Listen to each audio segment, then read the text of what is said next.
والله horta waa mucjiso rabbaani ah wixii shalayto ka dhacay Mareykanka wiilashii rabay inay tujiyaan taraawiixda maanta iyo meeda shalay laga hor qaaday masaajidkii ay taraawiixda ku tujin lahaayeen waxaan leeyahay Allah u naxariisto inta dhimatay intii shooga qaadana oo waalidiinta ka mid yihiin waalidiinta ka mid yihiin waxaan leeyahay ilaahay caafimaad ha siiyo oo nabad iyo bashbash iyo barwaaqo Allah ugu dhigo waxaad ogaatiin wax walbo dhaco in annaga sabab noo laga dhigayo qurbaha hadda joogno iyo hadda dalkii joogno wax walbo dhacana waxa waaye xaq Allah ay ka yimideen kuma taagsanayno laakiin sheekadan hore u heynay wiilkii toogtay walaalkooda ka weynahayna sida sheekadu la socotaan ilaahay asigana waa gacan ku dhiigle ilaahay ha u fudeeyo asigana de nin dilaa in loo dilaa waa xaq ma fahamtay laba ay walaalihiisa ka yaryar ayuu adduunka ka silac iyo dadkii ku reebay marka sheekada saa ula socotaan waxay ka bilaamatay dee waalidkii iiga dhalay ayay ka bilaamatay oo dee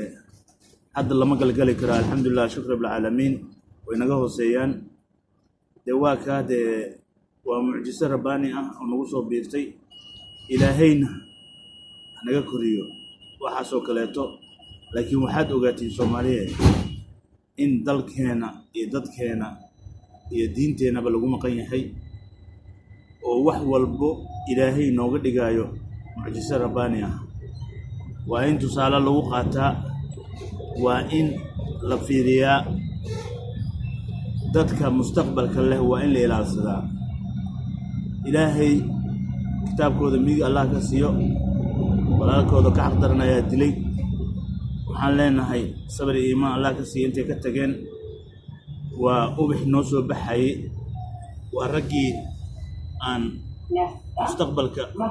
aaminsaneen marka waxaan leeyahay waxyaalahaasna way iska dhacdaa oo dee dunida ku dhisan laakiin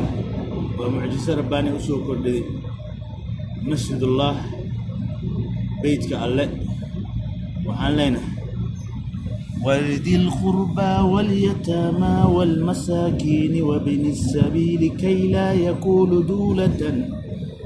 لا يكون دولة بين الأغنياء منكم وما أتاكم الرسول فخذوه وما نهاكم عنه فانتهوا واتقوا الله إن الله شديد العقاب إلهي سوري ما الله نغسي أنت دمتي مجسر رباني جنا إلهي أنا أقول لك كوي كو عمري قاتل الله نغديه